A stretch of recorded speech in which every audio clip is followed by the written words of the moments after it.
Okay, we're back in the studio now with Lisa Broom and with Viva. Hello. Hello, Viva. Hello, Lisa. Hello. And so you told me before we went on the air that you were going to talk about driving. I am. But the paper today said there's no evidence that older but I think they were talking about the baby boomers would be crowding the roads. I didn't see it. Yeah, there was a story on that today. I'll have to look in the paper. Yeah, but it wasn't about it says older drivers. They weren't talking because I read it and they're talking about the baby boomers. Please. I'll have to look at the paper. Okay. But yeah, I'm here to talk about driving because June is usually when I do my spiel on driving because a lot of residents do some more driving in the summertime because they're going on vacations and visiting their family, and so I always bring up the driving assessment during the June time when I'm on Channel 6. So just to let everyone know that I do offer the driving assessment down in my office. It's done on my computer. It checks functional abilities you need to drive safe, and you get the results right away. I do not take the resident out in their vehicle and drive with them. It's just done right in my office. And the results do get sent to their medical records so their doctor can see it, but it's confidential between me, the resident, and their doctor. I cannot share the results with their family if the family calls, so I always let people know that it is confidential. And I definitely do not share anything with the DMV. That's been rumored over and over again. I have no connection with the DMV at all, so the resident does not have to worry about that if they come for the driving assessment. And they can't use that as but I took a driving assessment test, and no, when she's talking to the officer that stops her. Can't use that either. So, yeah.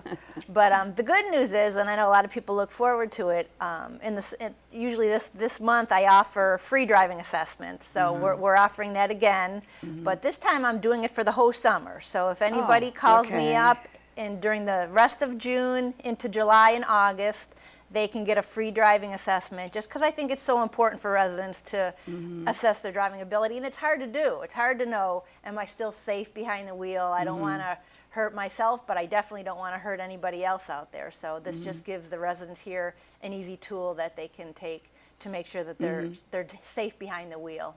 Yeah. You know, occasionally we have on the air, from the county, we have people who come and talk about driving safety and that sort of thing. Are they aware of of what you do down there? They are. I know I was in contact with one of the people that came from the law enforcement recently. Yeah, the law enforcement people. Yeah, so they do know about it. They never went through it. I offered to have them go through it, but they do know that we do the assessment. Have you gone through it?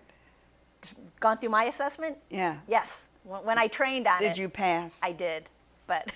You even passed this part with turning your neck? Yes, the flexibility, I can do the flexibility. So that's the part I failed. Well, that's the #1 test that residents have trouble with, is the flexibility from the waist up. And again, I repeat this, I've said it before on the air, that what that does is to say to you, now look, if you're backing up or you're, looking off to the side to see if there's a car coming, you just have to pay more attention. Yes. And it doesn't say you can't back up or you shouldn't, but you have to be extra careful. Absolutely. And that's what the test is all about. It just makes you aware of your driving ability, and if you have certain areas that are a little bit difficult for you. Because one resident, just like you, she didn't do good on the flexibility, and she told me every time she turns and looks in her blind spot or backs up, she thinks about that test and say, oh, my flexibility is not what it used to be. I really need to be careful that I'm not going to hit, a fire hydrant when I'm backing up, or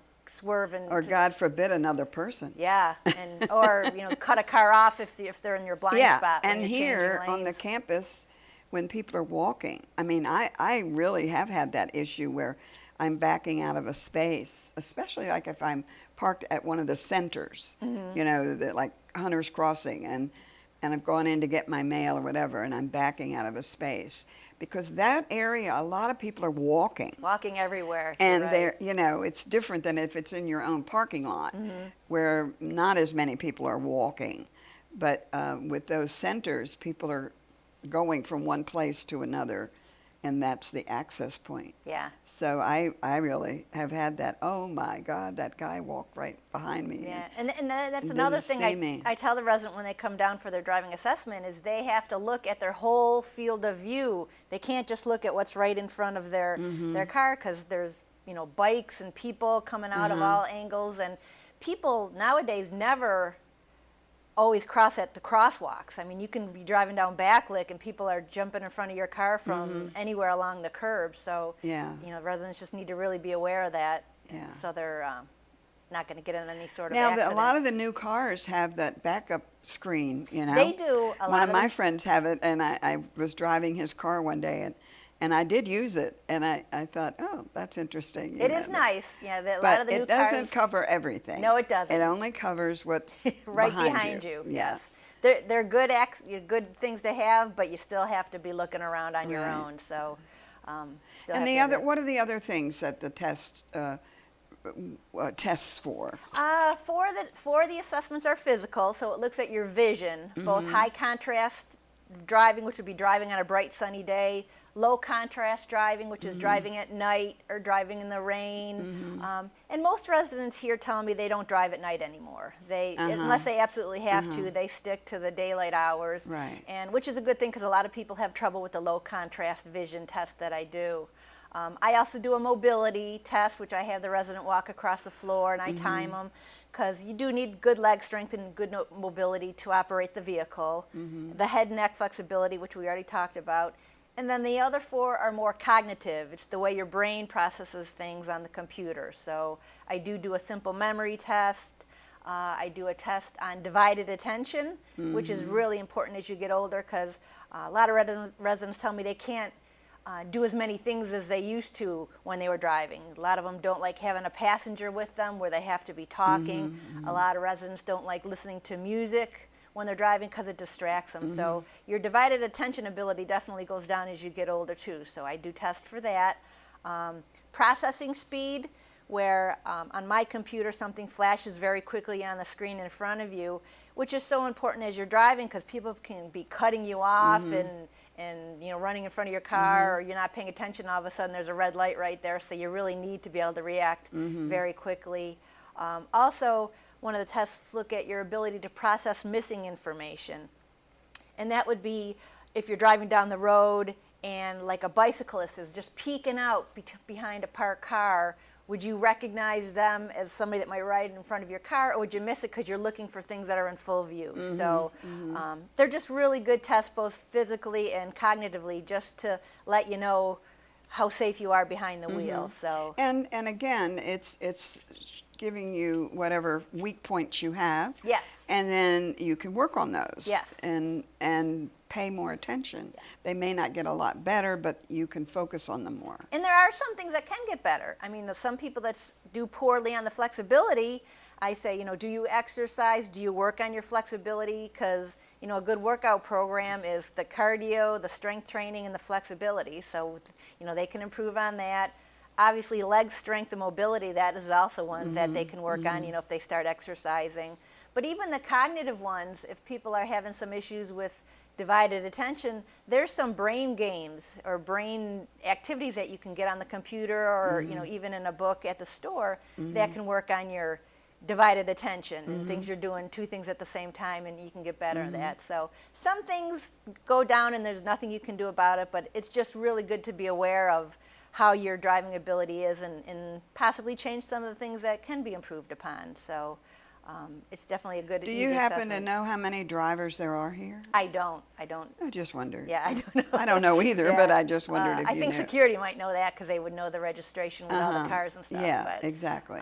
I mean, most of the people I see are still driving. You know, some people move from other states. They don't want to drive in this area because it's pretty scary. Sure. And they give that up. That's right. Yeah, they That's give it right. up when they move here. But Yeah. most residents that I talk to do drive.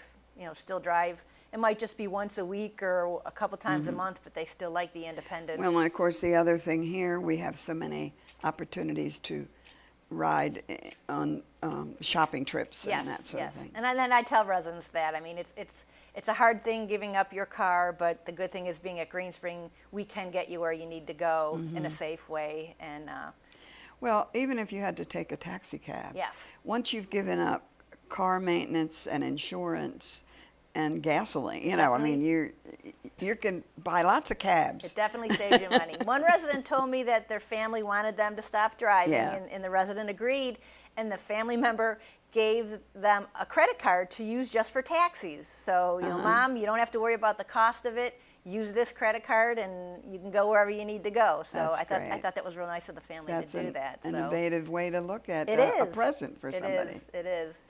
But so I encourage anybody that's thought about getting the driving test done, or people that have already had it done a year or so ago, to see if their driving abilities have changed. It's free. I ought to come down. It's been 2 years since You should come or so down. since I've done it. Come down and get your driving ability tested, and you just leave with a lot of information. So. Well, you know, we have a few more minutes, so I would like to, for any new people here, to tell them what else you do in Viva. Well, yeah, the driving assessment's only one part of it.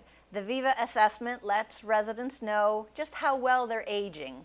It started out as a research study on why some people age more successfully than other people do. So they got a lot of technology together, and I look at the resident as a whole. I look at their physical well-being, their social well-being, their psychological well-being, and also their driving ability. So through the course of 2 appointments, I check their memory, I check their leg strength, I check their balance, I check how active they are, which is done through the pedometer. Some residents might have seen people walking around with a little black device on their ankle. That's my pedometer that lets me know how active that person is, how many steps they take per day.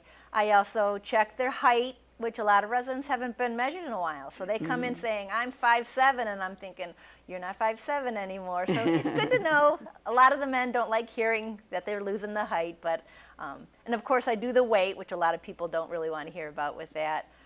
I do a bone density screening that just takes an ultrasound of their heel bone.